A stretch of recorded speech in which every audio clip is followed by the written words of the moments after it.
성경의 시간과 공간. 지금 일어나고 있는 성경 예언들. 곧 세계온난화가 끝날 것이고 곡물 부족 현상이 일어날 것이며 말라리아 같은 전염병이 돌 것입니다. 몇 년 안에 북한과 중국을 비롯한 국가들의 공산주의가 몰락할 것인데 그 일이 끝나기 전 북방왕은 기뜸의 배로 인하여 낙심하고 돌아가서 하나님의 백성들을 핍박하기 위하여 멸망케 하는 미운 물건을 세울 것입니다. 이 모든 일들이 몇 년 안에 모두 일어날 것인데 그 이유는 우리는 다니엘서 11장 22절부터 나오는 북방왕의 시대에 살고 있기 때문입니다. 이번 예언 연구에서는 왜 우리가 이러한 시기에 살고 있는지 자세히 설명할 것입니다. 이 내용을 이해하기 위해서는 성경의 시간과 공간 비디오 요한계시록 17장의 비밀, 다니엘서 예언의 비밀, 다니엘서 11장 남방왕과 북방왕, 그리고 7인과 7나팔 비디오를 꼭 먼저 보십시오. 성경은 예언이 반복될 것을 암시하고 있습니다. 요한계시록의 7교회, 7인, 7나팔의 7번째 사건들이 일어나는 구조는 성경 예언이 반복된다는 것을 보여줍니다. 그런데 성경 예언이 반복된다면 다니엘서 2장의 예언부터 모두 반복될 것인지 아니면 다른 어떤 시점부터 반복될 것인지를 우리가 알아야 하는데 그 지점은 요한계시록 13장과 17장 예언에 나와 있습니다.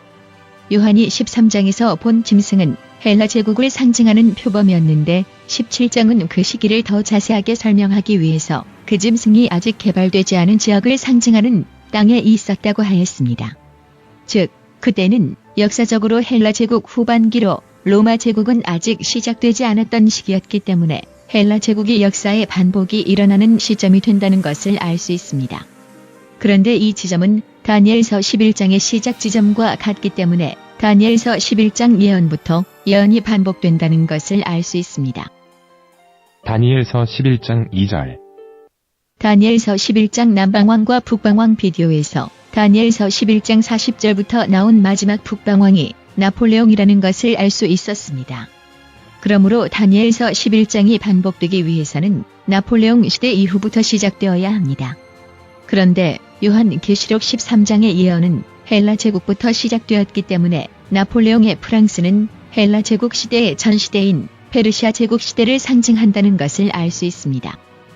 다니엘서 11장 2절에 보면 앞으로 바사에서 총 4왕이 일어날 것인데 넷째 왕은 부유할 것이고 또 헬라국을 칠 것이라고 하였습니다.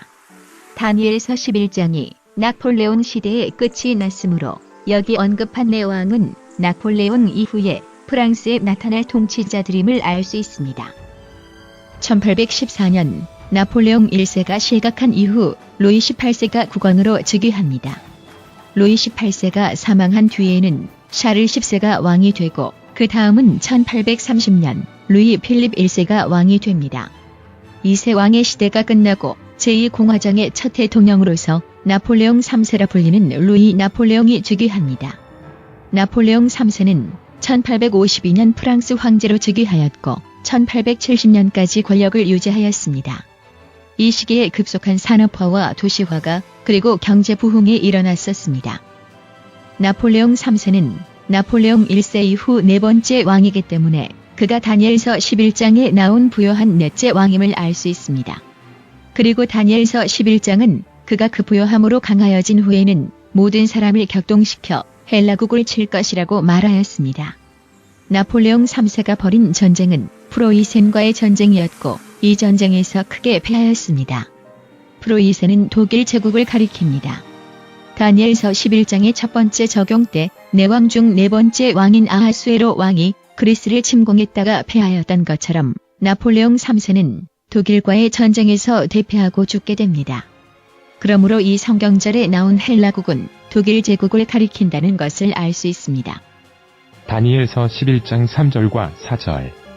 나폴레옹 이후 4번째 왕이 독일과 전쟁을 하였기 때문에 페르시아 제국 이후에 등장하는 나라인 헬라 제국은 독일을 가리킨다는 것을 알 수 있었습니다. 다니엘서 11장 비디오에서 장차 한 능력 있는 왕은 알렉산더를 가리킨다는 것과 천하 사방에 나누일 것은 그가 정복한 나라들이 그의 자손에게 돌아가지 않고 그의 장군들에 의하여 나뉘어질 것을 가리킨다는 것을 알 수 있었습니다. 그러므로 3절과 4절은 독일 제국이 성공적인 정복 전쟁을 시작할 것이지만 곧 독일과 독일이 정복한 나라들이 분열되어 다른 나라에 속하게 될 것을 가리키는 것입니다. 1차 세계대전. 역사적으로 독일의 정복 전쟁은 2번 있었습니다. 세계 1차 대전과 2차 대전입니다. 세계 1차 대전은 독일 황제 빌헬름 2세가 제위를 포기하고 네덜란드로 망명하고 독일이 공화정으로 전환되면서 연합국과 휴전을 맺음으로 일단락을 맺었습니다. 이렇게 1차 대전이 진정한 승자도 패자도 없이 중단된 것은 알렉산더의 아버지인 필립 2세가 그리스 지역을 통일하게 되면서 주존 336년에 페르시아 제국과 성공적인 전쟁을 시작하였지만 암살당함으로 정복 전쟁이 중단된 것과 비슷한 것을 알 수 있습니다. 2차 세계대전. 알렉산더의 아버지가 암살당하자 그 아들 알렉산더가 정복 전쟁을 시작하였고 주존 338년부터 325년까지 일어난 모든 전쟁에서 승리를 거둠으로 거대한 제국을 만들었습니다. 하지만 알렉산더 대왕은 32살의 나이로 바빌론에서 죽었고 그의 제국은 크게 4나라로 나뉘게 되었습니다. 이와 비슷한 일이 히틀러의 독일 제국에서 일어났습니다. 1941년과 1942년 사이에 독일은 유럽의 대부분의 지역을 점령하였습니다. 알렉산더 때는 13년간 전쟁을 통해서 유럽과 아시아를 정복하였지만 독일 나치 정부는 2차 대전이 시작된 지 3년 안에 유럽의 대부분 나라들을 점령하였습니다. 하지만 독일은 전쟁에서 패하였고 독일 점령구역은 알렉산더의 헬라 제국처럼 4지역으로 나뉘어졌습니다. 그래서 성경은 그가 강성할 때에 그 나라가 갈라져 천하 사방에 나누일 것이나 그 자손에게로 돌아가지도 아니할 것이요 또 자기가 주장하던 권세대로도 되지 아니하리니 이는 그 나라가 뽑혀서 이외의 사람들에게로 돌아갈 것임이니라고 예언하였던 것입니다. 포츠담 회담 이후 독일의 북서쪽은 영국, 남서쪽은 프랑스, 남부는 미국, 동쪽은 소련이 점령하게 되었고 독일의 수도도 4지역으로 분할되어 이외의 사람들에게 돌아가게 되었던 것입니다. 70년 예언과 예루살렘의 중건. 다니엘서 예언은 알렉산더가 출생하기 전 예루살렘이 중건되어 자치구가 될 것을 예언하였습니다. 여기서 중요한 사실은 이 70년 예언이 예루살렘의 중건이 완성되는 날을 가리킨 것이 아니라 다니엘이 포로로 잡혀간 때부터 예루살렘 중건령이 처음 내려질 때까지의 기간이기 때문에 70년이라는 기간은 현대에 적용할 수 없다는 것과 이 예언이 페르시아가 예루살렘을 독립적인 나라로서 독립시킬 것이라고 한 것이 아니라 단지 페르시아의 한 지역으로서 자치권을 갖게 될 것을 예언하였다는 것입니다. 그러므로 이 예언은 이스라엘이 독립한 해인 1948년과는 관련이 없습니다. 이러한 역사가 2차 대전이 시작되기 전 다시 일어났었습니다. 1917년 11월 2일 영국 외상하서 벨푸어가 유대인 금융재벌 베이론 로스차일드에게 팔레스타인 지역의 유대인 국가 건설을 지원하겠다는 내용의 편지를 보냈으며 이것을 벨푸어 선언이라고 합니다. 그리고 1926년 영국은 유대를 영국 제국의 자치령으로 선포하므로 이스라엘의 한 나라로서 자치구가 된 것을 선언하였습니다. 이스라엘의 독립은 1948년에 일어났지만 70년 예언은 이스라엘의 완전한 독립을 예언한 것이 아니라 페르시아 제국의 자치령이 될 것을 예언하고 있기 때문에 70년 예언의 두 번째 성취는 1926년 두 번째 벨푸아 선언인 것을 알 수 있습니다. 예언적 시간은 반복되지 않습니다. 두 번의 벨푸아 선언이 70년 예언의 성취라면 1917년부터 70년 전에 어떤 중요한 예언적인 일이 있어야 할 것 같은 생각이 들 수 있지만 그렇지 않습니다. 70년 예언의 출발점은 유대가 망하고 다니엘이 바벨론으로 잡혀갈 때인 주존 606년부터 시작되기 때문에 70년의 시작은 예루살렘의 멸망부터 시작되어야 하는데 로마 제국 이후 유대인들의 이스라엘은 벨푸아 선언 때까지 존재하지 않았습니다. 즉 성경이 70년이라는 예언적 기간을 정해준 것은 70년이라는 시간이 독자적으로 어떤 중요한 의미를 가지고 있기 때문이 아니라 예루살렘의 멸망과 예루살렘 중건령이라는 두 사건 사이의 기간을 계산한 것뿐이라는 것입니다. 성경 예언에 나오는 예언적 기간들은 두 가지 종류가 있습니다. 하나님께서 어떤 일을 하려고 일부러 계획하신 정해진 시간과 어떤 사건들이 일어날 시간을 알려주는 것 두 가지입니다. 예를 들어서 다니엘서에서 클로비스 왕이 508년에 천주교회로 개종한 사건으로부터 1290년을 계산하였고 동고트와 동로마 제국의 싸움으로 이루어진 로마의 포위를 기점으로 1260년을 계산하였지만 클로비스가 508년에 개종한 것과 로마의 포위가 538년에 일어난 것이 하나님께서 그렇게 되도록 만든 것은 아니었습니다.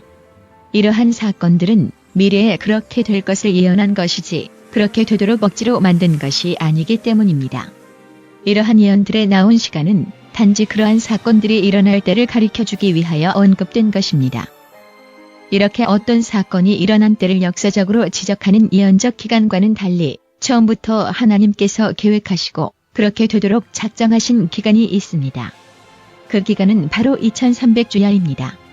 2300주야 예언적 기간이 주어진 목적은 2300주야가 끝나는 시점에 하나님께서 중요한 일을 행하시려고 계획하셨기 때문이며 그렇기 때문에 다니엘서의 모든 예언이 이 지점을 향하고 있고 요한계시록의 7째 인과 7째 나팔이 모두 이 기간에 맞춰지게 되어 있는 것입니다.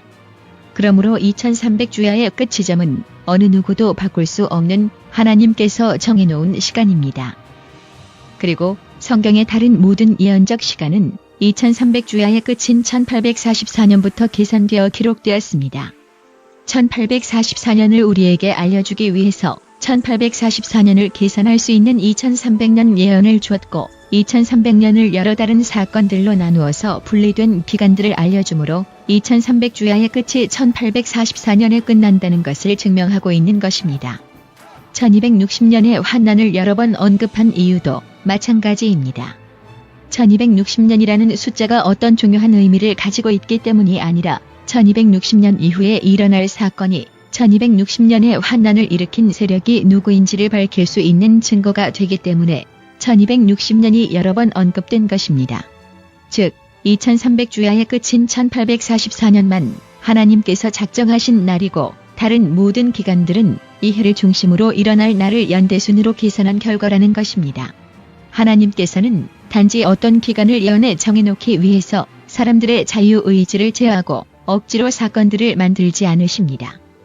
2300주야의 끝 날을 제외한 성경에 나온 예언적 기간들은 1844년부터 계산된 기간이지 그 사건과 기간을 미리 정해놓았기 때문에 그날에 그러한 사건이 일어나게 된 것이 아닌 것입니다. 그렇기 때문에 예언적 기간들은 반복되지 않습니다. 예언적 기간들이 반복될 수 있는 가능성을 가지려면 재림의 날이 정해져서 우리에게 알려져야 하는데 성경은 아무도 재림의 날을 알지 못할 것이라고 선언하였기 때문입니다. 하지만 많은 사람들이 이러한 성경의 구조를 무시하고 거꾸로 예언적 기간을 해석하여 재림의 날을 설정하려 합니다. 이러한 노력은 하나님이 알파와 오메가이심을 거절하는 행동이며 창조주 하나님을 인정하지 않는 것입니다. 하나님은 사람들이 만든 사건들부터 재림의 날을 정해야만 하는 시간적 한계를 가지고 있는 신이 아니십니다. 우주의 하나님도 따라야 하는 시간적 계획이 이미 정해져 있는 것이 아닙니다. 하나님께서는 우리에게 재림의 날을 정해주지 않으셨고 그렇기 때문에 우리는 재림의 날을 주장할 수 있는 다른 기간들도 산출할 수 없는 것입니다. 다니엘서 11장 5절. 알렉산더가 죽은 뒤 헬라 제국은 크게 네 나라로 나뉘어졌습니다. 이렇게 나뉘어진 네 나라는 헬레니즘 문화라는 큰 틀 속에 있었지만 행정적으로나 국가적으로는 독립적인 나라였습니다. 미국이 영국에서 이주해온 사람들로 만들어진 나라이지만 독립적인 나라인 것과 같습니다. 다니엘서 7장 6절은 헬라 제국의 머리가 넷이 있다고 하였고 요한계시록 13장과 17장은 짐승이 7개의 머리가 있다고 하므로 이 머리들이 독립적인 권력을 행사하는 나라들임을 언급하였습니다. 그래서 11장도 북방왕과 남방왕을 동등한 세력으로 설명하고 있는 것입니다. 알렉산더 제국이 나뉘어졌을 때 시리아 지역을 차지했던 안티오쿠스의 세력이 가장 컸으며 그 다음은 이집트 지역을 차지했던 프톨레미 왕조였습니다. 세계 2차 대전이 끝나고 독일 제국은 헬라 제국처럼 네 나라로 나뉘어졌으나 이 네 나라 중 미국과 소련 두 나라의 힘이 가장 컸습니다. 프랑스와 영국도 독일을 나누어 가진 네 나라에 속했으나 이 두 나라는 유럽 국가들 중 미국의 마셜 플랜의 원조를 가장 많이 받아야 했던 나라들이었습니다. 또한 영국은 경제적 어려움과 곡물 파동으로 점령하고 있었던 그리스와 터키에서 철수하고 미국이 대신 그 나라들을 관할하게 되므로 결과적으로 미국과 소련이라는 두 큰 세력의 냉전으로 발전되게 되었습니다. 이렇게 미국과 소련의 냉전을 다니엘서 11장은 북방왕과 남방왕으로 상징적으로 설명하고 있는 것입니다. 미국이 터키 지역을 관할하였고 소련이 이집트를 영향권 아래 두었었다는 사실도 미국이 북방왕이고 소련이 남방왕이라는 사실을 증명하고 있습니다. 북방왕이 남방왕보다 더 큰 세력을 가지고 있다고 이 성경절이 말한 것처럼 미국은 소련보다 군사적으로나 경제적으로 우위를 장악하였고 결국 레이건 시대에 소련연맹은 해체되게 됩니다. 상징과 실제. 어떤 사람들은 과거에 성취된 예언은 상징으로 미래에 성취될 예언은 실제적으로 해석을 해야 한다고 생각합니다. 하지만 성경에 나온 모든 예언은 그 예언이 주어진 시기를 중심으로 모두 미래에 성취될 것이었기 때문에 이러한 생각은 잘못된 것입니다. 성경 예언 속에 나온 대상들은 대부분 상징적인 이름을 사용하고 있지만 경우에 따라서 실제적인 대상을 사용하기도 하였습니다. 예를 들어서 다니엘서 11장의 예언에서 남방왕이 이집트를 가리키는 상징적인 단어로 많이 등장하기 때문에 남방왕은 이집트가 되어야 한다고 생각하기 쉽지만 43절에 보면 이집트와 리비아와 이디오피아라는 실제 나라 이름이 등장하기 때문에 남방왕이 무조건 이집트가 될 수 없다는 것을 알 수 있습니다. 이렇게 상징적 설명과 실제적 설명을 섞어서 성경 예언이 주어진 것은 우리가 이해할 수 있는 가장 최상적 환경을 만들기 위해서입니다. 실제적 설명이 가미되어야 오해가 풀릴 수 있는 상황에서는 상징과 실제가 섞여 나오고 예언의 다중적 의미를 나타내야 할 때에는 상징적 설명을 하고 있다는 것입니다. 다니엘서 11장은 요한계시록 13장에 나온 짐승을 설명하고 있습니다. 요한계시록 13장 1절과 2절에 나온 짐승은 헬라 제국을 상징하는 표범과 비슷한데 발은 곰이고 입은 사자라고 하였으므로 다니엘서 7장의 예언에 나온 첫 새 짐승을 합친 것을 알 수 있습니다. 그렇기 때문에 7머리는 다니엘서 7장에 나온 첫 새 짐승의 머리 숫자를 합친 것임을 알 수 있으며 또한 그렇기 때문에 위 짐승의 시간적 지점은 헬라 제국인의 나라로 나뉘어진 이후라는 것을 알 수 있으며 다니엘서 11장 5절의 지점과 일치하기 때문에 다니엘서 11장은 요한계시록 13장과 17장에 나온 사건들을 더 자세하게 설명하기 위하여 주어진 것임을 알 수 있습니다. 성경이 이 예언을 통해서 우리에게 알려주고자 하는 것은 그 짐승이 누구이고 그 짐승이 행하는 일이 복음과 하나님의 백성에게 어떤 영향을 줄 것인지입니다. 즉, 예언에 언급된 사건들은 이 짐승의 정체를 파악하기에 가장 중요한 단서이면서 동시에 하나님의 백성과 복음 전파에 영향을 줄 사건들이라는 것입니다. 그렇기 때문에 성경 예언에 세상의 모든 사건들이 다 언급되지는 않은 것입니다. 다니엘서 11장 6절. 결혼 동맹은 무엇을 상징하고 있는가? 다니엘서 11장 6절은 남방왕과 북방왕의 결혼 동맹에 관하여 언급하고 있습니다. 결혼을 통해서 두 왕이 동맹을 맺는 것은 왕족을 볼모로 둘 수 있는 것이었기 때문에 고대 나라들의 동맹 시 빈번히 사용되던 방식이었습니다. 하지만 왕정이 사라진 현대에 결혼을 통한 동맹을 맺는 일은 무의미하게 되었습니다. 그러므로 남방왕의 딸이 북방왕에게 나아가서 화친하리라라는 예언의 뜻은 남방왕과 북방왕의 특색이 정책적으로 섞이는 것을 가리키는 것입니다. 자본주의와 공산주의가 동맹을 맺고 세상을 나누어 가는 일은 두 다른 종교를 통합하는 것과 비슷한 일입니다. 두 종교를 통합하기 위해서는 각 종교가 가지고 있는 기본적 교리를 바꾸지 않는 한 이루어질 수 없는 것처럼 자본주의와 공산주의가 같은 목적을 가지고 세상을 나누어 갖기 위해서는 각 이념의 목적을 조금이라도 바꾸지 않는 한 이루어질 수 없는 것입니다. 그래서 성경은 이러한 동맹을 결혼 관계로 나타낸 것입니다. 몇 해 후는 언제를 가리키는가? 몇 해 후에라고 하였기 때문에 2차 대전이 모두 끝난 후 몇 년이 지난 후처럼 이해하기 쉽지만 그렇지 않습니다. 헬라 제국인의 나라로 나뉘어진 것을 한 나라 안에 있는 네 주처럼 생각해서는 안 됩니다. 이네 나라는 독립적인 나라였습니다. 1차 대전 당시 독일의 황제는 영국 여왕의 손자로서 영국과 러시아 왕궁과 가족관계였지만 그러한 사실이 이 세 나라를 같은 나라로 만들지는 않았던 것처럼 이네 나라도 같은 나라가 아닌 것입니다. 그래서 성경은 독립적인 네 개의 머리로 이들을 표상하였던 것입니다. 그리고 헬라 제국인의 나라로 나뉘어진 방법과 독일인의 나라로 나뉘어진 방법이 다르기 때문에 헬라 제국이 갈라진 방법을 독일에 적용해서는 안 됩니다. 성경은 그 자손에게로 돌아가지 아니할 것이요 이외의 사람들에게 돌아갈 것이라고 나라가 분리되는 방식만을 언급하였기 때문입니다. 헬라 제국은 내부적 세력에 의하여 나뉘어졌지만 독일은 외부적 세력에 의하여 나뉘어졌고 그 결과 독일의 통치권은 그 자손이 아니라 성경 말씀대로 이외의 사람들에게 돌아가게 되었습니다. 그리고 외부적 세력에 의하여 분할되었다는 사실은 몇 해 후에라는 시간의 시작 지점을 다르게 설정하게 합니다.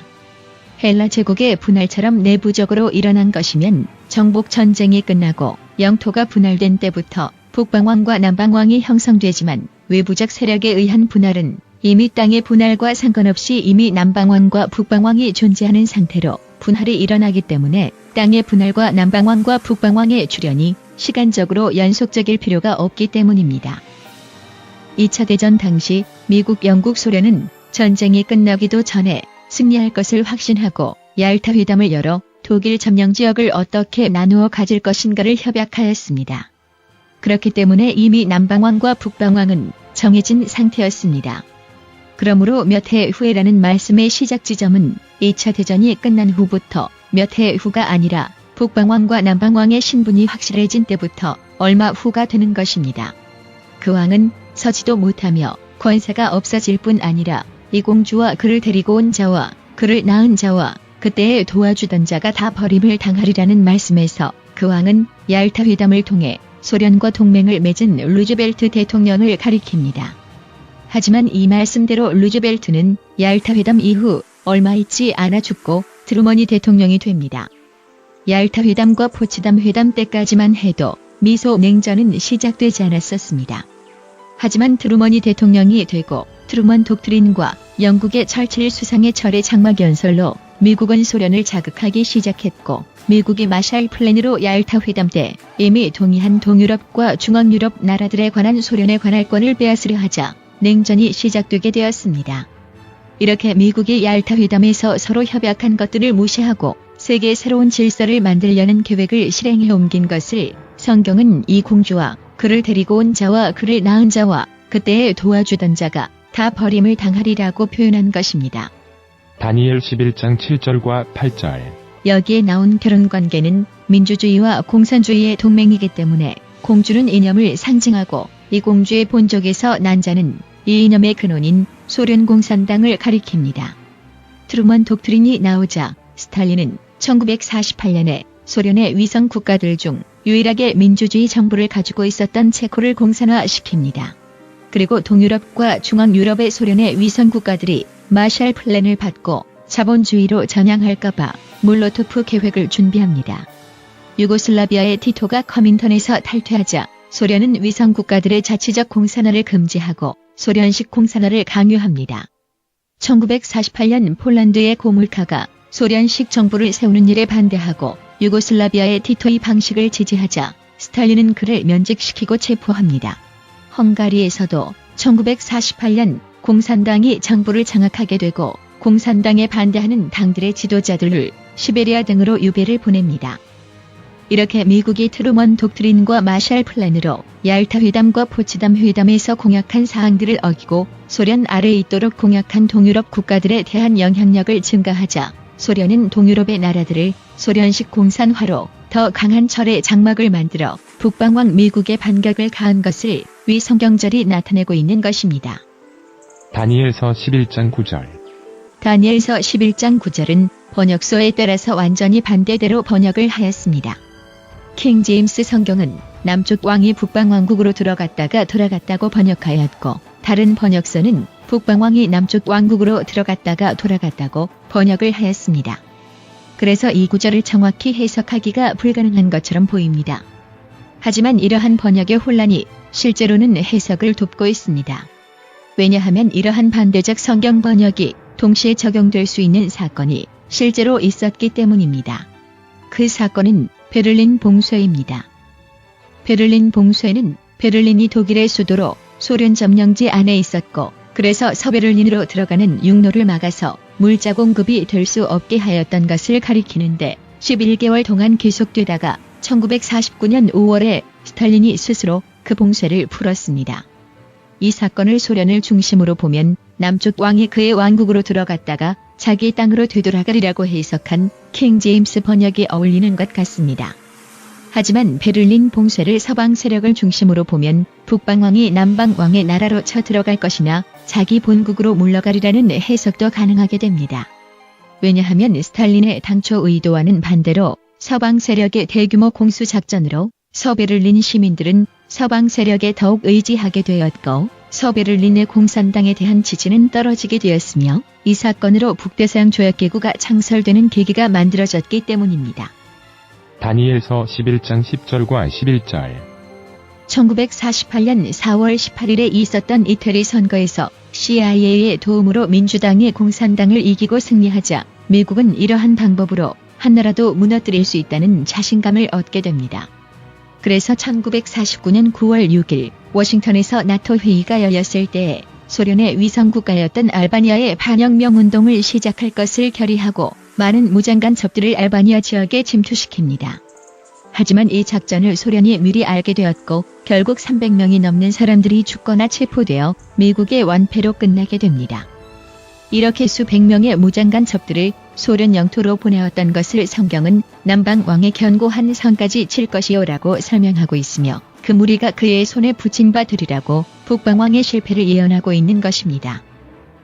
다니엘서 11장 12절 이 예언은 스탈린이 유대인들을 박해할 것에 관한 것입니다. 스탈린은 수백 명의 미국 스파이들을 체포하는 데 성공하였지만 미국의 스파이들은 소련 연방 곳곳에 계속해서 침투되고 있었습니다.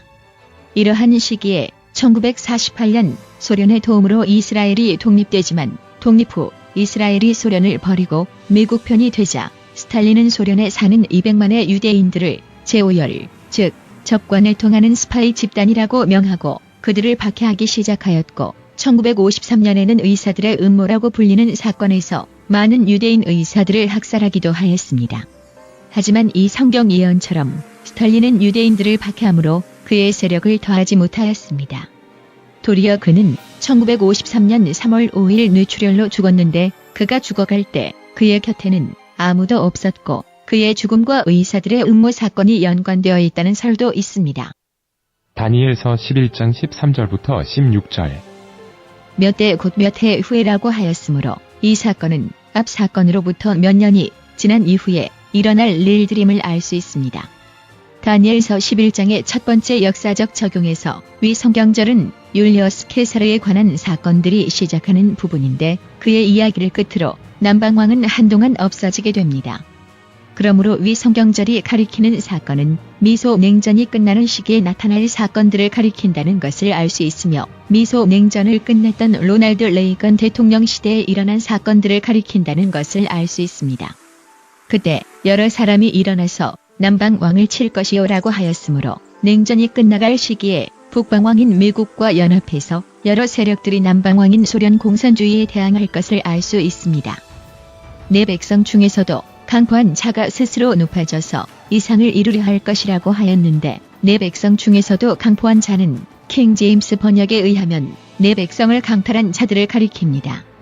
역사적으로 이 사건은 로마 제국의 출현을 가리키지만 현대 역사적으로 이 예언은 로마 교황권이 소련 연맹의 몰락에 참여할 것을 가리키는 것입니다. 1982년 당시 레이건 대통령은 폴란드 정부를 와해시키고 그렇게 함으로 소련의 동유럽 지배권을 깨뜨리기 위하여 경제적, 외교적 은밀한 조치를 취할 것을 명령했습니다. 이 비밀문서에 사인한 후 3주 후에 레이건은 폴란드 대생, 교황 존 폴 2세와 회담을 갖고 폴란드 와해 계획에 서로 협력하기로 합니다.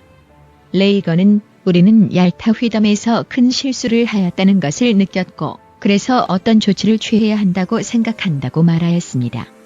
이것을 타임지는 폴란드의 연대 운동과 공산주의의 종말을 위한 거룩한 동맹이라는 표지 기사로 보도한 바 있습니다. 이렇게 로마 교황이 남방왕을 물리치기 위한 일에 동참한 일을 성경은 내 백성을 강탈한 자들도 이상을 이루려 할 것이라고 예언했던 것입니다. 이에 북방왕은 와서 토성을 쌓고 견고한 성읍을 취할 것이라고 하였습니다. 토성을 쌓는다는 것은 공성전을 시작하기 전 성을 포위하는 요새를 짓는 것을 가리키는 것입니다. 레이건 정부는 SDI라고 불리는 전력 방위 구상을 시작하여 소련에 대한 군사적 압박을 가하였고, 또한 다른 서방 동맹국들과 함께 기름 가격 조작을 포함한 소련에 대한 경제 제재를 실시하였으며, 그래서 소련에는 심각한 경제 침체와 생필품 부족 현상이 일어났습니다. 이렇게 소련에 대한 포위 공세가 지속되는 동안 소련의 위성 국가들도 소련을 대항하여 국가주의를 내세우기 시작하였습니다. 1989년 폴란드에서는 민주화가 일어났으며 베를린 장벽이 무너졌고, 체코슬로바키아에서 공산당이 무력화되었으며 헝가리에서도 민주화운동이 일어났습니다. 소련의 견고한 성읍들이 무너지기 시작했던 것입니다. 남방 군대는 그를 당할 수 없으며 또 그 택한 군대라도 그를 당할 힘이 없었습니다. 그래서 결국 소련은 미국에 항복하였고, 소련과 미국 정부는 1989년 12월 2일 냉전의 종식을 선언하였습니다. 소련 공산주의가 완전히 무너진 시기는 1991년이지만 미국과 소련의 냉전이 공식적으로 끝난 시기는 1989년 12월 3일 미국과 소련의 말타 회담에서 일어났습니다. 다니엘서 11장 비디오에서 설명한 것처럼 성경은 멸망의 시작을 멸망의 완성처럼 보기 때문에 냉전의 끝은 1989년 12월로 보아야 하며, 비록 말타 회담은 그해 새롭게 대통령이 된 부시와 고르바초프 간의 회담이었지만 냉전의 종식은 레이건 대통령 시대에 일어난 것으로 보아야 합니다. 16절은 오직 와서 치는 자가 임의로 행하리니 능히 그 앞에 설 사람이 없겠고 그가 영화로운 땅에 설 것이요 그 손에 멸망이 있으리라고 하였습니다. 미국의 트럼프 대통령이 예루살렘을 이스라엘의 수도로 공포하자 어떤 사람들은 이때를 70년 예언의 성취라고 주장하였습니다. 하지만 70년 예언은 예루살렘이 망한 이후부터 예루살렘 중건령이 처음 내려진 때까지를 70년으로 예언한 것이지 예루살렘 중건의 완성까지를 가리키는 것이 아니었습니다.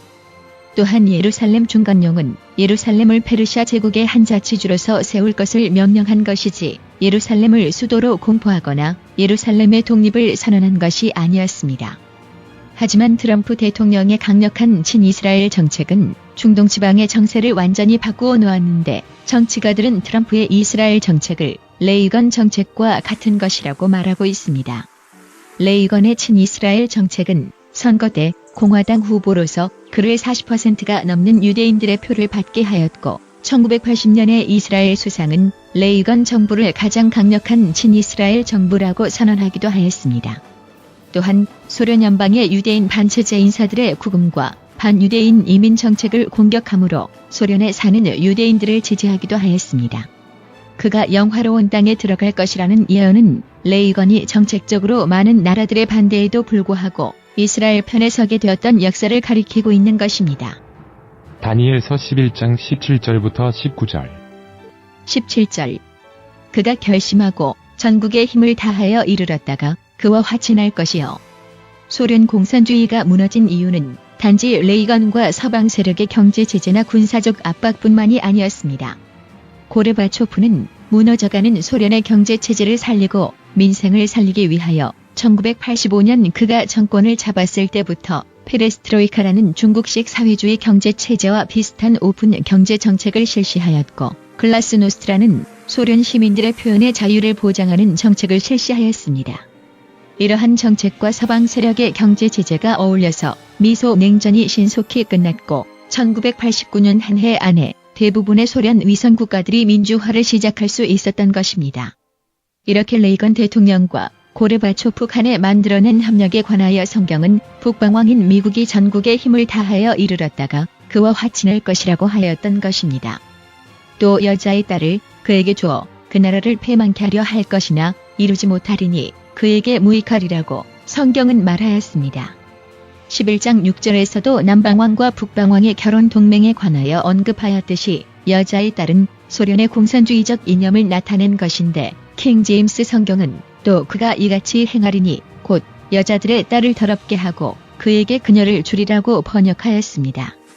그러므로 이 성경절의 뜻은 고르바초프가 레닌과 스탈린이 추구하였던 마르크시즘적인 공산주의로부터 벗어난 변형된 사회주의를 추구함으로 미국과 협력해가는 과정을 나타낸 것입니다. 그러나 그녀가 그의 편에 서지 아니하고 그를 위하지도 아니하리라고 하였습니다. 레이건 정부는 엄청난 예산을 들여 전력 방위 구상을 실시하였고 냉전 종식을 위하여 큰 경제적 희생을 치렀기 때문에 정부 예산에 큰 적자를 만들었고 부시 정부가 들어선 1989년부터 미국은 경제공황에 들어가게 되었으며 그래서 부시 대통령은 중간 선거에서 클린턴에게 패하게 되었습니다. 이러한 상황을 위성경절은 그를 위하지 아니하리라고 설명하였던 것입니다. 그 후에 그가 얼굴을 섬들로 돌이켜 많이 취할 것이라고 하였습니다. 한국어로는 섬이라고 되었지만 대부분의 성경 번역서들은 연안지대라고 번역하였기 때문에 이 단어가 섬에만 국한된 것이 아닌 것을 알 수 있습니다. 냉전이 끝나갈 무렵 동독과 서독의 통합이 이루어지자 1989년 발토해 연안 공화국들인 에스토니아, 라트비아, 리투아니아도 소련으로부터의 독립을 추구하기 시작합니다. 이 나라들이 실제로 소련으로부터 독립을 한 해는 1991년도이지만 성경은 어떤 사건의 시작을 사건의 완성의 시간으로 세계 때문에 1989년을 이 성경절의 성취해로 보아야 합니다. 미국은 이 발트해 나라들의 의지와는 상관없이 얄타 회담에서 이 나라들이 소련의 통치하에 들어가는 것을 반대하지 않기로 하였기 때문에 이 세 나라들을 다시 독립시키는 것은 냉전의 종식과 얄타 회담에서 서명된 미국의 잘못된 결정을 되돌리는 데에 꼭 필요한 사항들이었습니다. 그 다음 성경은 한 대장이 있어서 그의 보이는 수욕을 씻고 그 수욕을 그에게로 돌릴 것이므로 그가 드디어 그 얼굴을 돌이켜 자기 땅 산성들로 향할 것이나 거쳐 넘어지고 다시는 보이지 아니하리라고 하였습니다. 여기에 나오는 사건은 로마 제국이 형성되는 시기에 율리어스 케사르와 그를 반대하는 자들 간의 내전을 가리키는 것으로 결국 케사르가 암살당하는 사건을 가리켰습니다. 고대 시대에는 살아있는 왕권을 바꾸기 위해서는 암살이 빈번히 사용되었지만 현대 정부에서의 정권의 교체는 정책적으로 일어나기 때문에 이 예언을 그대로 현대에 적용할 수는 없습니다. 그러므로 이 예언은 앞에서 설명한 대로 냉전 이후의 부시 정부 시대에 미국은 경제 공황을 겪게 되므로 정권이 바뀔 것에 대한 설명임을 알 수 있습니다. 남방왕은 한동안 나타나지 않습니다. 로마가 제국이 되었을 때 로마는 시리아 지역과 이집트를 포괄하는 남방왕과 북방왕의 모든 영토를 포함한 제국으로 됩니다. 하지만 로마는 세계적인 제국은 아니었습니다. 하지만 2차 세계대전 이후에 나타난 미소 냉전은 유럽, 아프리카, 아시아를 포함한 전 세계를 민주진영과 공산진영으로 나누었기 때문에 남방왕인 소련공산당의 몰락과 남방왕 진영의 민주화는 북방왕인 미국을 세계를 통치하는 왕으로 만들었습니다. 그러므로 앞으로 나오는 서로마 제국과 동로마 제국에 대한 예언은 미국과 유럽 또는 중동 지방만을 중심으로 풀지 않고 세계를 중심으로 풀어야 한다는 것을 알 수 있습니다. 다니엘서 11장 20절부터 22절. 그 위를 이을 자가 도색하는 자로 그 나라의 아름다운 곳으로 두루 다니게 할 것이나 그는 분노함이나 싸움이 없이 몇 날이 못되어 망할 것이요. 레이건의 위를 이을 자는 조지 부시였습니다. 그는 선거 공약으로 세금을 올리지 않겠다고 하였지만 레이건 정부로부터 물려받은 2천억 달러가 넘는 적자를 해소시키기 위해서 공화당의 반대에도 불구하고 야당인 민주당의 요구대로 세금을 올렸고 이로 인하여 경제 공황이 더 심하게 되었습니다.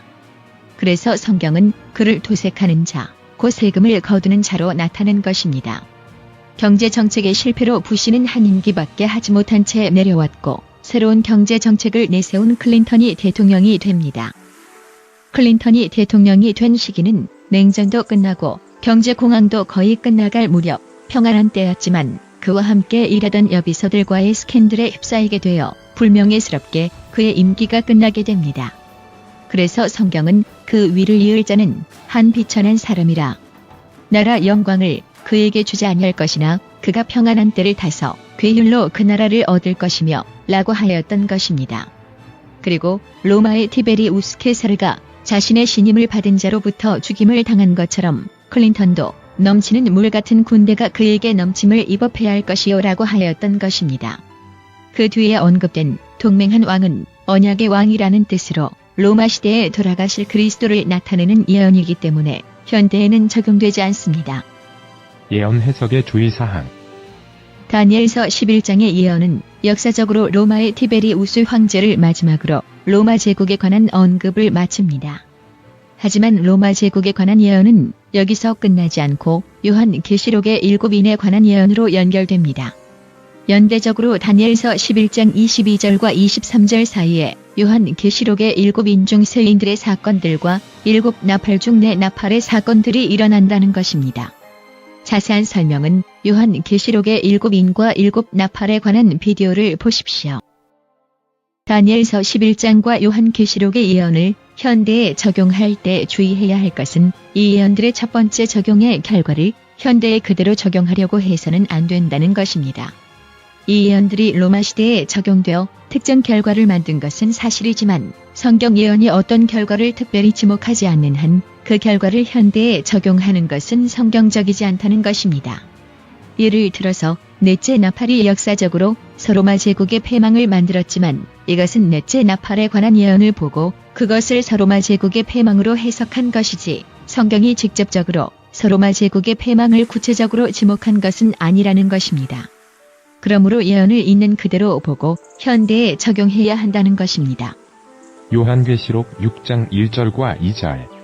첫째 이는 역사적으로 96년부터 192년까지 로마 제국이 정복 전쟁을 벌인 사건을 가리키는데 이때는 연대적으로 다니엘서 11장 22절의 사건 바로 다음이 됩니다. 그래서 이 사건은 클린턴 대통령에 이어 대통령이 된 조지 W. 부시 정부가 시작한 미국의 대테러 전쟁을 가리키는 것입니다. 미소 냉전이 끝나고 북방왕 미국의 적이었던 남방왕 소련이 붕괴되자 율리어스 케사르 이후 로마가 제국으로서 시작되었듯이 미국은 세계의 대부분을 통괄하는 제국의 왕으로서 군림하게 됩니다. 그리고 아직 미국의 통치권 아래에 있지 않았던 중동 지방의 나라들을 목표로 정복 전쟁을 시작합니다. 2차 대전 당시 아직 전쟁에 참여하지 않고 있었던 미국이 일본의 진주만 공격을 계기로 전쟁에 참가했듯이 2001년 9월 11일 테러가 일어나자 부시 정부는 이 사건을 이용하여 테러와의 전쟁을 선포했고 그해 10월 7일 미국은 영국과 캐나다와 함께 아프가니스탄을 침공합니다. 그 후 이 전쟁은 나토의 40여 나라가 참가하는 국제적 전쟁으로 바뀝니다. 그리고 2003년 3월 20일 미국은 이라크의 사담 후세인이 대량 살상 무기를 보유하고 있다는 추측 아래 이라크를 침공했으며 이 전쟁은 2011년까지 지속되었습니다. 비록 2004년 이라크가 대량 살상 무기를 가지고 있지 않다는 보고가 나왔으나 이 전쟁은 사담 후세인이 체포되고 그의 두 아들이 죽은 후에야 끝이 나게 됩니다. 로마가 제국을 이루고 제국을 넓혀가는 정복 전쟁을 했듯이 미국이 소련을 무너뜨리고 세계적 제국을 이루고 난 후 제국을 넓혀가는 정복 전쟁을 첫째 인이 예언하고 있는 것입니다. 요한계시록 6장 3절. 둘째 인. 둘째 인은 부시를 이어 미국의 대통령이 된 오바마 정부의 정책을 나타낸 것입니다. 그는 아프리카와 중동 지방에서 일어나고 있었던 전쟁과 내란을 피하여 나온 난민들을 이용하여 유럽 국가들을 경제적, 사회적, 군사적 위험에 빠뜨리고 유럽연합을 흔들어 새로운 세계 질서를 만들려고 하였습니다. 결국 민족주의와 국가주의가 부활하기 시작하였고 영국이 유럽연합을 탈퇴하기까지 이르렀습니다. 그는 또한 세계주의자로서 지구온난화를 내세워 아프리카와 인도 등 개발도상 국가들의 공업개발을 저지하므로 그 나라들의 국가적 성장을 막고 그 나라 사람들의 복지에 관한 기본권을 법적으로 막으려 했습니다. 또한 오바마는 동성연애 관련된 이슈들과 마리화나 사용 등을 인권 문제처럼 제시하였고 이러한 정책에 힘입어 기독교회 안에는 여성 해방운동과 같은 여성의 성직자 임용 등에 관한 이슈들이 나타났으며 이러한 문제들은 교회 안에 큰 분란과 분파를 만들었습니다. 보수적 기독교회들은 초기에는 이러한 문제들에 대하여 반대 의사를 나타냈으나 오바마 정부가 이러한 문제를 인종차별 문제나 종교자유 문제와 동일하게 취급하였기 때문에 이 문제들에 관하여 직접적인 반대를 할 수 없었습니다. 로마 가톨릭 교황도 오바마 집권 당시에는 이러한 문제들, 특히 여성 사제 임명에 관한 문제들에 대한 확실한 의견을 내놓지 않다가 오바마 집권 말기가 되어서야 여성 사제 임명에 관한 반대 의사를 나타냈을 정도였습니다. 세상의 역사는 그네를 타는 것처럼 움직이고 있습니다. 오바마의 정책은 보수 기독교적인 측면에서 보면 죄를 합법화시키므로 세상의 타락을 공인화한 것이었지만 정치적으로는 그의 정책이 기독교 보수파들이 지지했던 트럼프를 대통령으로 만드는 공을 세웠습니다.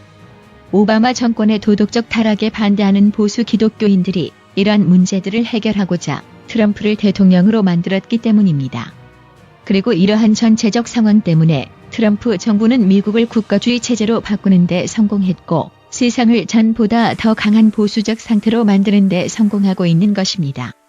오바마 정부가 성경이 죄라고 확실히 지칭한 것들을 시민 평등권에 속한 것처럼 포장을 하여 세상에 내놓았고 이미 이러한 생활 습관에 빠져 있던 많은 사람들이 자신들의 취향에 맞추어 사회와 종교와 성경을 바꾸려는 노력에 동참하게 되었고 그들의 집회에서 공공연히 하나님과 성경을 욕하고 반대하는 일을 하였습니다. 하지만 이러한 반기독교적 운동들은 미국을 미래의 신성 로마 제국으로 만드는 토대를 닦고 있었던 것입니다. 앞으로 이들이 만들어 놓은 사회의 타락과 반성경 운동에 맞서 보수 기독교회들이 교회와 국가의 권력을 통합시킬 것이며 그렇게 함으로 미국은 단지 한 군사 강대국이 아니라 세계의 종교를 움직이는 신성 로마 제국으로 될 것이기 때문입니다. 요한계시록 6장 5절과 6절. 셋째인 역사적으로 250년부터 400년까지 온난화가 있었습니다. 그런데 300년 정도부터 온난화가 끝나기 시작하여 300년과 400년 사이부터는 곡물 부족 현상이 일어났습니다. 이러한 곡물 부족 현상이 서로마 제국의 경제적 파탄을 만들었으며 결국 476년 서로마 제국의 폐망에 큰 영향을 끼쳤습니다. 셋째 이는 로마 제국의 곡물 부족 사태에 관하여 예언하였는데 그 사태의 원인이 되었던 지구온난화가 언제 시작했는지 또 언제 끝났는지에 대해서는 언급하지 않았습니다. 그러므로 온난화가 끝나고 곡물 부족 현상이 일어나는 것은 한 기간을 이루고 그 실질적 결과는 476년 서로마의 폐망까지 연결되기 때문에 온난화가 끝나는 사건과 곡물 부족 사태가 일어나는 기간은 둘째 임과 첫째, 둘째, 셋째 나팔의 시간들과 겹치게 된다는 것을 알 수 있습니다. 현재 우리는 지구온난화가 끝나가는 과정에 살고 있습니다. 과학적으로 지구온난화를 발생시킨 요인에 대해서는 여러 상충되는 의견들이 있지만 온난화가 일어나고 있다는 것은 사실로 받아들여지고 있습니다. 하지만 많은 과학자들은 로마 제국 시대에 약 200년간 지속되던 온난화가 갑자기 끝났던 것처럼 현재 온난화가 일어나고 있다는 사실이 앞으로 지구의 냉각화가 일어날 것을 증명하는 것이라고 주장합니다. 이 성경 예언도 곧 지구의 냉각화가 시작될 것이며 농업 생산에 큰 변화가 일어나 따뜻한 기후를 필요로 하는 농산품들의 가격 파동이 생길 것에 대하여 예언하고 있습니다. 요한계시록 8장 7절부터 9절. 첫째와 둘째 나팔. 첫째 천사의 나팔과 둘째 천사의 나팔은 바다와 육지에서 일어나는 전쟁의 결과를 나타내고 있습니다. 수목의 3분의 1은 전쟁에 희생되는 나라들의 지도자들을 가리키고 각종 푸른 풀들은 그 나라의 백성들을 가리킵니다. 현재 진행되고 있는 아프리카와 중동 지방의 전쟁과 내란을 통해서 많은 사람들이 죽었으며 난민들이 서유럽으로의 이동하는 도중 많은 사람들이 바다에 침몰하여 죽임을 당하였습니다. 또한 이들을 난민으로서 받아들인 대부분의 나라들도 난민들과의 정치적, 사회적, 종교적 충돌에 휩싸이고 있습니다.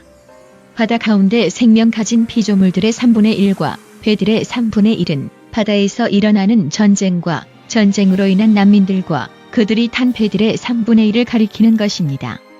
현재 전쟁과 난민 사태는 단지 유럽뿐만이 아니라 한국을 포함하여 세계 모든 지역을 혼란에 빠뜨리고 있습니다. 첫 네 천사의 나팔의 첫 번째 역사적 적용은 게르만 민족의 서로마 침입을 가리켰습니다. 그래서 이 예언의 현대 적용도 특정 민족에게 이루어져야 한다고 생각할 수 있습니다. 하지만 첫째 나팔의 예언은 다섯째와 여섯째 나팔과는 달리 그 적용 대상의 특징을 설명하지 않고 단지 육지와 바다에서 일어나는 재난으로만 표현하였습니다. 다섯째와 여섯째 나팔은 이슬람 군대의 특징을 아주 자세하게 설명하고 있기 때문에 이 두 나팔은 오토만 제국의 군대라는 것을 확실히 하였지만 첫째 나팔은 그렇지 않았습니다. 그러므로 첫째 나팔을 특정 민족이나 나라에 억지로 적용해서는 안 됩니다. 유럽 난민 사태가 시리아 난민의 증가와 이슬람 테러리스트의 개입으로 이슬람 문제로 커지고 있지만 유럽 난민은 중동 지방에서만 나온 것이 아니라 아프리카, 동유럽, 또한 아시아에서도 발생하고 있기 때문에 이것을 중동지방 난민에게만 적용해서는 안 됩니다. 첫째, 나팔은 북동 유럽을 통해서 내려오는 북방 게르만 민족들의 로마 제국 침입에 관한 사건 중 고트족에 관한 것이었고, 둘째, 나팔은 지중해를 통해서 침입해온 반달족의 로마 침입을 가리켰습니다. 이들은 로마 제국을 탈취하기 위한 목적으로 내려온 것이 아니라 이주의 목적으로 내려왔지만 로마 제국이 이들을 받아들이지 않자 전쟁을 일으켰으며 로마 제국은 결국 이들에 의하여 멸망당했습니다.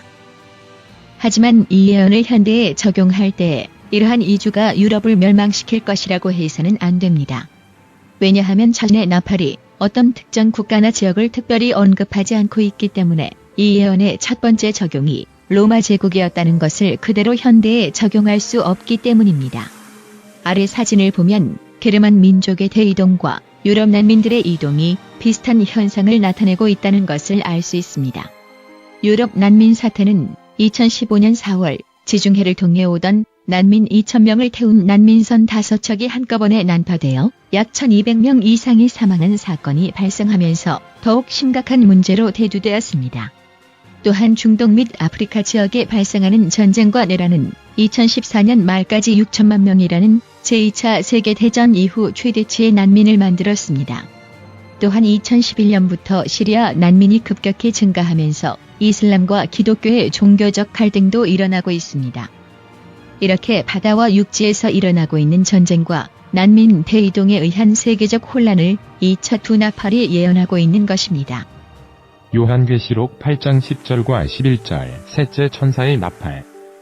이 예언의 첫 번째 적용은 2011년 2월 17일자 말라리아와 서로마의 멸망이라는 BBC 뉴스에 실린 기사처럼 450년경부터 서로마 지역에 퍼졌던 말라리아 사태를 가리키는 것이었습니다. 하늘에서 큰 별이 떨어졌는데 그 별에 의하여 사람들이 죽은 것이 아니라 그 별이 떨어진 물샘이 쓰게 되어서 사람들이 죽었다고 하였기 때문에 이 예언은 전쟁을 가리키는 것이 아니라 물과 관련되어서 나타나는 질병이라고 보아야 합니다. 그러므로 지금 일어나고 있는 유럽 난민 사태와 다음에 설명할 네 번째 나팔의 사건과 함께 말라리아나 아니면 이와 비슷한 질병이 곧 확산될 것입니다. 7 나팔이 세상 3분의 1을 대상으로 한다고 언급하였기 때문에 이 나팔들에 의한 재난들이 세계 모든 곳에 동등하게 나타날 것은 아니지만 이 재난들은 세계적으로 심각한 사태를 만들 것입니다. 요한계시록 8장 12절, 넷째 천사의 나팔. 요한계시록 8장 13절을 보면 첫 네 나팔이 한 묶음으로 되어 있고 그 다음 세 나팔이 또 다른 묶음으로 되어 있다는 것을 알 수 있습니다. 그러므로 첫 네 나팔이 적용되는 대상과 방식이 같은 형태를 가지고 있을 것을 짐작할 수 있습니다. 그러므로 12절에 나오는 넷째 천사의 나팔도 첫째 나팔과 같은 방식을 따라간다는 것을 알 수 있습니다. 넷째 천사의 나팔은 현재 진행형으로 곧 조만간 그 결과가 나타날 것입니다. 넷째 나팔도 역시 게르만족에 의하여 결국 멸망당하는 서로마 제국에 관한 것이었습니다. 그러므로 첫 네 천사의 나팔을 현대에 적용할 때도 같은 대상에 적용해야 하며 같은 공통적인 방식을 따라 사건들이 나타날 것을 알 수 있습니다. 첫 두 나팔은 유럽 난민 사태로 인한 난민들의 대이동을 가리켰기 때문에 넷째 나팔도 유럽 난민의 이동의 결과로 일어날 여러 국가들의 흔들림을 가리킨다는 것을 알 수 있습니다. 넷째 나팔의 첫 적용은 서로마 제국의 패망을 가리켰지만 현대 적용에서 서로마 제국은 유럽뿐만이 아니라 세상 전체를 상징하기 때문에 유럽뿐만이 아니라 유럽 난민들과 관련된 많은 나라들이 심하게 흔들릴 것을 알 수 있습니다. 영국이 탈퇴한 유럽연맹은 이미 심하게 흔들리고 있으며 그리스와 이탈리아는 경제 파탄의 위기에 처하여 있고 이 모든 짐을 떠맡은 독일도 심각한 경제와 사회 문제에 빠져 있습니다. 곧 유럽의 경제와 치안이 심하게 흔들릴 것이며 현재 진행되고 있는 국가주의가 유럽으로 신속히 퍼져나갈 것입니다. 요한계시록 12장 14절부터 17절 성경에 예언된 미국. 그 여자가 큰 독수리의 두 날개를 받아 광야 자기 곳으로 날아가 거기서 그 뱀의 낯을 피하여 한 떼와 두 떼와 반 떼를 양육받음에 여자의 뒤에서 뱀이 그 입으로 물을 강같이 토하여 여자를 물에 떠내려가게 하려 하되 땅이 여자를 도와 그 입을 벌려 용이 입에서 토한 강물을 삼키니 요한계시록 12장 14절부터 16절. 하나님의 교회는 큰 독수리로 표상된 힘에 의하여 준비된 곳으로 도망을 가고 그곳에서 한때와 두때와 반때 동안 피난 생활을 하게 됩니다. 그러자 사단은 물을 강같이 토하여 도망간 곳에 있던 백성들을 죽이려고 합니다. 요한계시록 17장 15절에 의하여 물은 많은 사람들을 상징하므로 사단이 많은 사람들을 하나님의 백성들이 도망가 있는 장소에 보내어 그들을 죽이려고 시도합니다. 그러나 땅, 즉 그들이 도망가 있는 나라가 사단이 보낸 사람들을 물리치고 그들을 보호할 것이라고 성경은 말하고 있습니다. 그러므로 이곳은 독수리로 표상되었으며 1260년이 시작될 때는 땅으로 표상된 미개척지였지만 환난이 맞춰지기 전 종교의 자유를 얻기 위해서 많은 사람들이 이주해간 곳인 1776년 독립한 미국임을 알 수 있습니다. 요한계시록 13장. 요한계시록 13장은 미국에 대해서 더 많은 설명을 추가하였습니다. 13장 11절에 보면 12장에서 언급된 그 땅에서 한 짐승이 나오는데 그 짐승이 새끼 양 같이 두 뿔이 있었다고 하였습니다. 이 두 뿔은 민주당과 공화당이라는 두 정당에 의한 정치를 가리키며 또한 시민의 자유가 보장된 왕이 없는 민주국가의 창설과 신앙의 자유라는 두 가지 건국 목적을 가지고 시작된 미국의 건국 이념도 잘 나타내고 있습니다. 15절부터 18절까지 나온 설명에 의하면 미국은 죽게 되었던 상처가 남 먼저 나온 짐승인 로마 교황권을 위하여 일을 할 것인데 앞으로 짐승이 우상에게 경배하지 아니하는 자를 핍박할 환난을 시작할 것입니다. 이 핍박의 한 수단으로 미국은 사람들의 오른손에나 이마에 표를 받게 하고 이 표를 가진 자 외에는 매매를 못하게 하여 이 표를 받지 아니한 하나님의 백성들이 의식주를 해결하지 못하도록 막을 것입니다. 이렇게 매매를 못하게 하는 것은 역사적으로 적을 공격하는 방법으로 빈번히 사용되었던 것입니다. 소련이 냉전에서 항복을 할 수밖에 없었던 이유도 경제 제재였습니다. 지금 북한이 핵을 포기하게 만들고 있는 가장 큰 압박도 경제 제재입니다. 즉 굴복시키려는 나라의 물자 공급을 막아 의식주를 해결하지 못하도록 하는 것입니다. 이러한 경제 제재가 환난의 때에 하나님의 백성들에게 내려져 그들의 신앙을 굴복시키려고 할 것입니다. 17절에는 이 표를 짐승의 이름이나 그 이름의 수라고 설명하고 있습니다. 다니엘서와 요한계시록의 예언들은 예언만 있는 것이 아니라 예언에 대한 해석도 포함하고 있습니다. 다니엘서 2장에 보면 다니엘이 느부갓네살 왕이 꾼 꿈을 설명하고 해석하는 장면이 나옵니다. 다니엘서 7장의 예언도 해석이 포함되어 있습니다. 예를 들어서 7장 23절에 보면 넷째 짐승은 곧 땅의 넷째 나라라고 해석을 했고 24절에 보면 열불은 이 나라에서 일어날 열왕이라고 해석을 하였습니다. 이렇게 성경은 예언과 예언에 대한 해석을 확실하게 구분하여 적었기 때문에 예언도 상징이고 해석도 상징이라는 비논리적인 생각을 해서는 안 됩니다.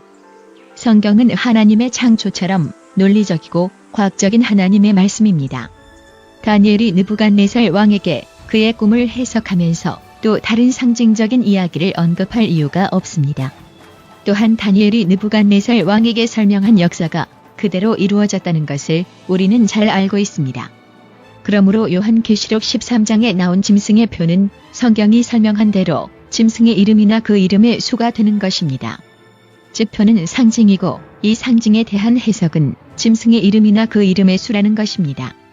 그리고 지혜가 여기 있으니 총명 있는 자는 그 짐승의 수를 세어 보라. 그 수는 사람의 수니 666인이라고 하였습니다. 그러므로 여기 나온 짐승의 수는 그 짐승의 이름의 수가 된다는 것을 알 수 있습니다. 여러분은 여기 나온 짐승이 누구인지 알고 있습니다. 그러므로 그 짐승을 공식적으로 부르는 이름의 로마 숫자를 세워서 더해보십시오. 다니엘서 11장 23절과 24절. 순서적으로 볼 때 요한계시록의 넷째 나팔 다음에 나오는 사건은 다니엘 11장 23절부터 나오는 사건입니다. 여기에 나오는 왕의 첫 번째 역사적 적용은 프랑크의 클로비스 왕이었습니다. 앞에서 설명한 대로 클로비스는 기뜸의 배로 인하여 낙심하고 돌아가서 가톨릭 교회로 개종함으로 신성 로마 제국의 키트를 만들었으며 프랑크 왕국은 후에 신성 로마 제국으로 됩니다. 그러므로 여기에 나오는 클로비스 왕이 상징하고 있는 현대의 미국 대통령은 앞으로 클로비스 왕이 했던 것처럼 미국에서 종교와 국가의 분리를 없애고 특정 종교를 법적으로 강요할 것입니다. 오바마 대통령 다음에 미국의 대통령은 트럼프 대통령이므로 이 성경 예언은 지금 우리가 사는 시대인 트럼프 대통령 시대에 성취될 것입니다. 선거 때 트럼프는 인종과 이민 제도에 관하여 논란적인 말을 하였으며 그의 집회 때 그를 반대하는 사람들에게 공격적인 태도를 취하였고 여러 성적 비행에 관한 의혹을 받았지만 그는 광범위한 언론의 보도를 무료로 받을 수 있었습니다. 이러한 상황을 성경은 그와 약조한 후에 그는 거짓을 행하여 올라올 것이요 라고 설명하고 있습니다. 선거 당시 힐러리 클린턴은 모든 여론조사에서 앞서 있었습니다. CNN을 비롯한 대부분의 여론조사 기관들은 힐러리 클린턴이 선거에서 트럼프를 이길 확률을 90% 이상으로 보았습니다. 로스앤젤레스 타임과 남가주 대학만이 트럼프가 이길 것을 예상했을 뿐이었습니다. 이렇게 트럼프는 모든 예상을 깨고 10%의 확률도 안 되는 성공률로 대통령에 당선되어 적은 백성을 거느리고 강하게 될 것이라는 성경 예언을 성취시켰습니다. 유럽은 난민과 경제 문제로 흔들리고 있었지만 미국은 평안한 때를 지내고 있었고 이러한 시기에 대통령이 된 트럼프는 대북한 정책이나 이스라엘 정책 등 그가 하려는 정책들을 그 어느 미국 대통령도 하지 못했던 것이라고 말하였고 성경은 이것을 그가 그 열조와 열조의 조상이 행하지 못하던 것을 행할 것이라고 예언하였습니다. 그는 불간섭주의를 내세워서 미국의 이익과 안보에 직결되지 않는 어떤 전쟁도 피해야 한다는 신뢰주의 정책을 펼치고 있으며 또한 미국 우선주의 경제 정책을 내세워 중국과 유럽 등의 나라들로부터 미국에 수입되는 물품들의 높은 관세를 부과하는 무역 전쟁을 하고 있습니다. 성경은 이러한 미국 우선주의 무역 정책을 노력하며 탈취한 재물을 무리에게 흩어주는 것으로 예언하고 있습니다. 그리고 성경은 그가 얼마 동안 산성들을 칠 것인데 때가 이르기까지 그리하리라고 하였습니다.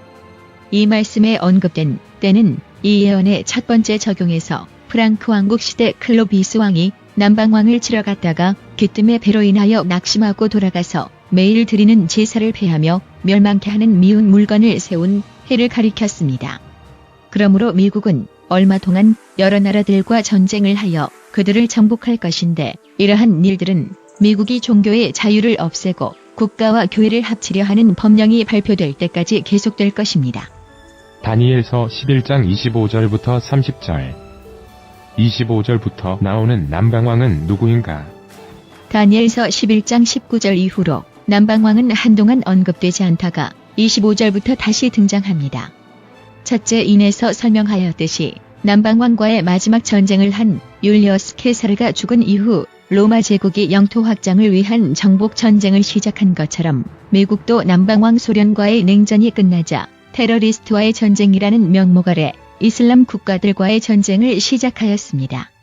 로마 시대에 이집트는 케사르와 클레오파트라와의 동맹 관계 속에 있었지만 이집트가 로마 제국의 영토가 된 것은 아니었습니다. 이집트가 실제로 로마 제국의 영토로 복속된 때는 아우구스투스 황제 때였습니다. 하지만 성경은 케사르 시대 이후에 있었던 이집트와 로마의 전쟁을 언급하지 않았으며 요한계시록의 첫째 임도 남방왕과의 전쟁을 언급하지 않았습니다. 이러한 사실들은 이집트가 어떤 종교적 또는 지리적으로 남방왕이 되었기 때문에 남방왕이 된 것이 아니라 북방왕인 로마와 대항하였기 때문에 남방왕으로 나타났다는 것을 알 수 있으며 남방왕 이집트가 무엇을 하였는지를 설명하기 위하여 성경에 이러한 사건을 기록한 것이 아니라 북방왕인 로마가 케사르 시대에 무슨 일을 하였는지를 우리가 알게 하기 위해서 기록한 것임을 알 수 있습니다.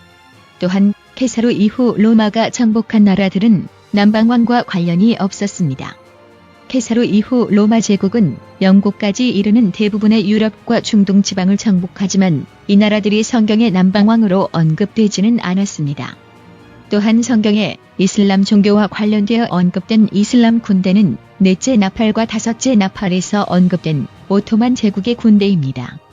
그러므로 미소 냉전이 끝나고 미국이 테러리스트와의 전쟁을 통해 전쟁을 하였던 이슬람 국가들은 남방왕과 관련이 없다는 것을 보여줍니다. 그러므로 중동 지방의 이슬람 나라들이 25절에 다시 나타난 남방왕이 될 수 없다는 것을 알 수 있습니다. 그렇다면 이 남방왕은 누구일까요?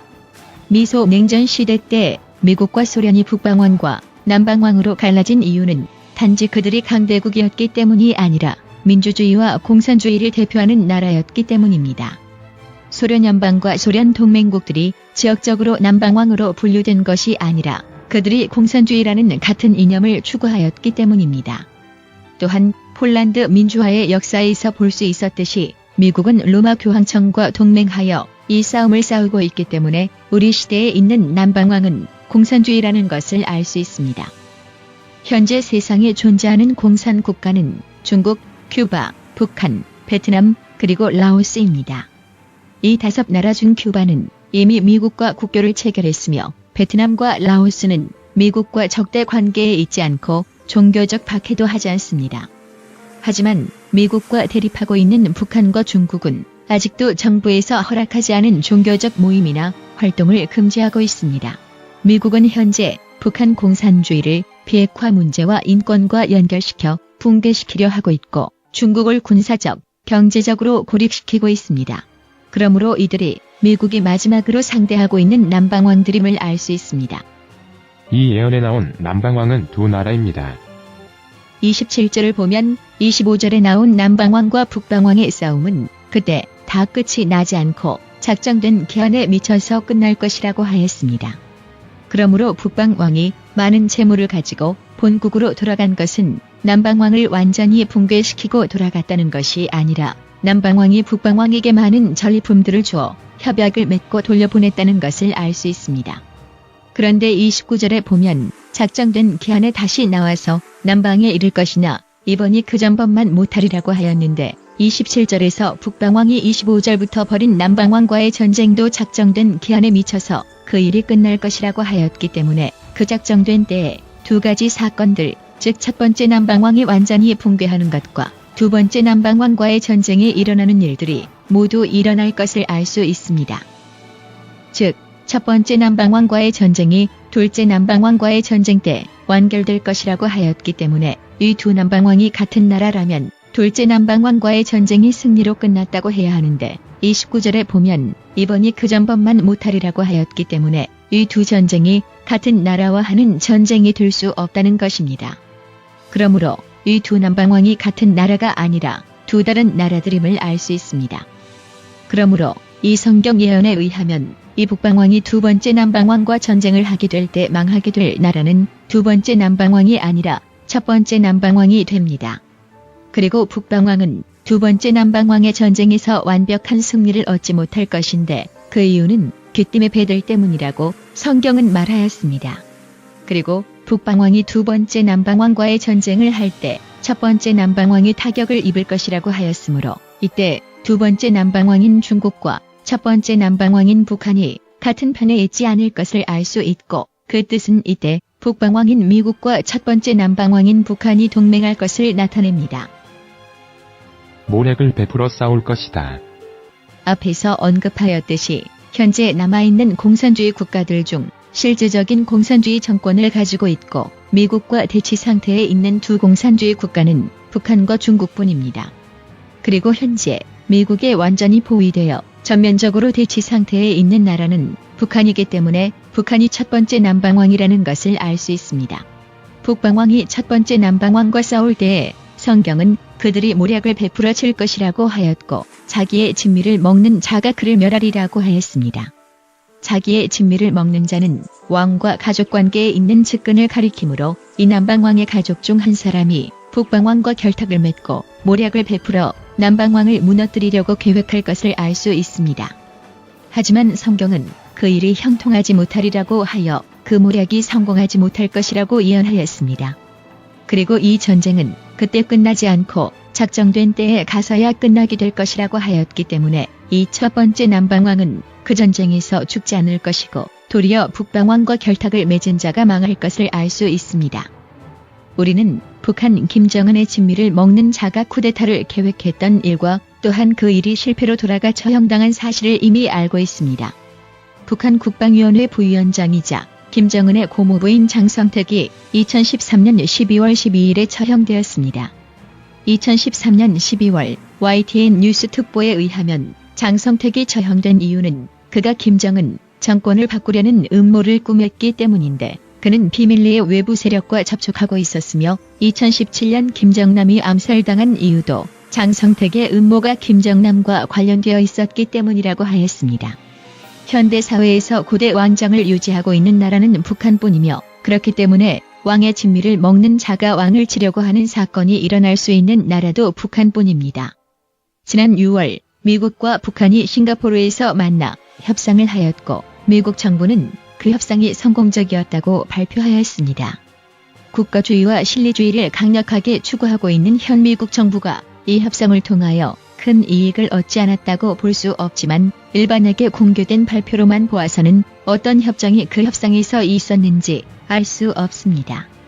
하지만 한 가지 확실한 것은 이 협정에서 미국은 많은 재물을 가지고 본국으로 돌아갈 것이고 또한 마음으로 거룩한 언약을 거스리며 임의로 행하고 본토로 돌아갈 것이라는 사실입니다. 기뜸의 배는 어느 나라의 해군을 상징하는가?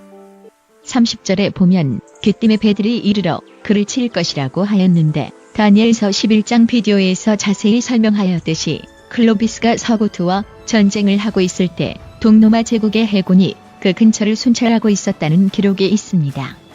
귀띔은 역사적으로 사이프러스 섬에 있었던 한 도시라고도 하고 또는 알렉산더가 출생한 마케도니아의 한 지역의 이름이라고도 하지만 그때 당시 이 두 지역 모두 동로마 제국의 영토였기 때문에 귀띔의 배는 동로마 제국의 해군이었음을 알 수 있습니다. 그렇다면 현재 귀띔의 배가 상징하고 있는 나라는 어디일까요? 귀뜸이 있었다고 하는 장소를 기준으로 본다면 지금의 그리스나 마케도니아 아니면 키프로스 공화국이라고 불리는 섬이라고 할 수 있는데 여기 언급된 나라들은 미국을 퇴각시킬 만한 해군을 갖추고 있지 못하며 미군과 대치되어야 할 이유도 없는 나라들입니다. 그러므로 귀띔의 배는 동로마 제국의 해군으로서 보아야 하는데 동로마 제국이 상징할 수 있는 나라는 러시아입니다. 지금까지 세상 전체를 미국과 소련이라는 북방왕과 남방왕의 진영으로 나누어서 성경이 예언을 하고 있기 때문에 성경 예언에 나온 로마 제국을 현대에 적용할 때는 세상 전체로 보아야 합니다. 미소 냉전이 끝나고 소련 연맹이 붕괴된 이후 현재 미국과 러시아는 소로마와 동로마의 관계처럼 연대를 형성하여 세계 정치를 주도하고 있습니다. 또한 동로마 제국이 오스만 제국에 정복당한 후 콘스탄티노플에 있었던 동방 정교회가 러시아로 옮겨져서 러시아 정교회가 되었기 때문에 러시아가 동로마 제국의 전통을 이어받은 나라라고 할 수 있습니다. 그러므로 귀띔의 배는 러시아의 해군이라고 할 수 있으며 미국이 두 번째 남방왕과 전쟁을 하려고 할 때 러시아는 해군을 출동시켜 미국을 일시적으로 저지할 것입니다. 바로 그 해에 귀띔의 배가 나타날 해에 미국은 거룩한 언약을 하나고 임의로 행하며 돌아가서는 거룩한 언약을 배반하는 자를 중히 여길 법령을 통과시킬 것입니다. 이 법령이 마지막 대환난을 곧바로 시작시킬 것은 아니지만 얼마 있지 않아 이 법령을 따르지 않는 사람들을 핍박할 대환난이 시작될 것입니다. 다니엘 11장 31절부터 35절. 다니엘 11장 31절부터 나오는 환난이 바로 요한계시록 13장에 나오는 환난을 가리키는 것입니다. 요한계시록 13장에 나오는 짐승의 표를 법적으로 세상에 내리는 것을 다니엘 11장 31절은 매일 드리는 제사를 폐하며 멸망케 하는 미운 물건을 세우는 일로 설명하고 있습니다. 역사적으로 이 사건은 클로비스가 귀뜸의 배로 인하여 남방왕과의 전쟁을 끝내지 못한 채 돌아가서 508년 12월 25일 가톨릭 교회로 침례를 받아 개종하는 사건을 가리켰습니다.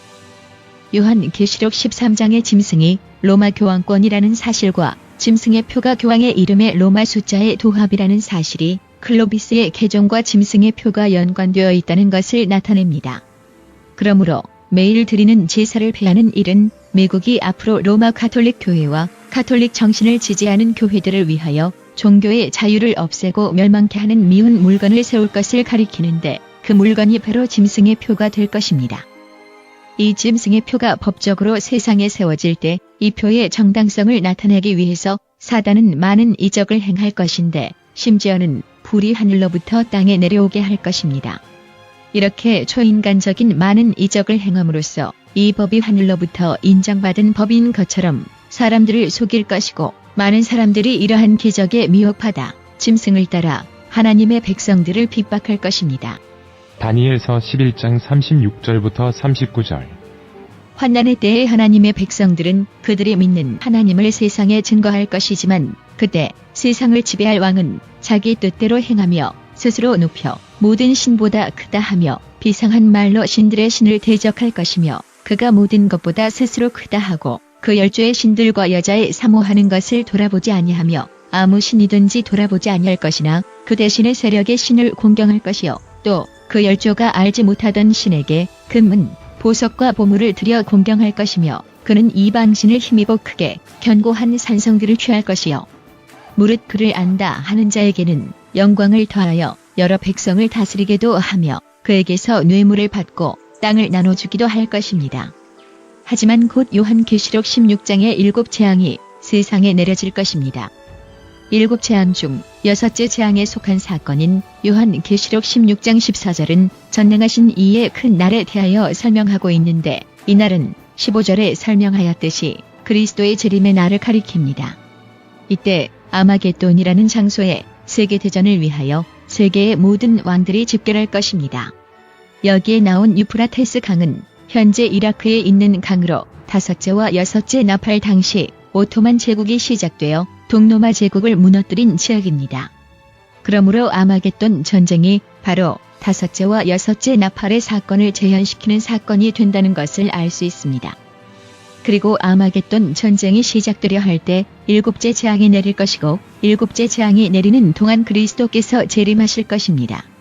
다니엘서 11장 40절에 나온 마지막 때는 역사적으로 1260년의 환난의 끝으로 예언된 1798년을 가리켰는데 마지막 대환난은 그리스도의 재림으로 끝나기 때문에 다니엘서 11장의 예언의 현대 적용은 39절에서 끝나게 됩니다. 우리는 지금 마지막 환난이 시작되기 바로 직전에 살고 있습니다. 곧 세계온난화가 끝나고 곡물 파동이 일어날 것이고 말라리아 같은 전염병이 세상에 돌 것이며 유럽이 크게 흔들릴 것입니다.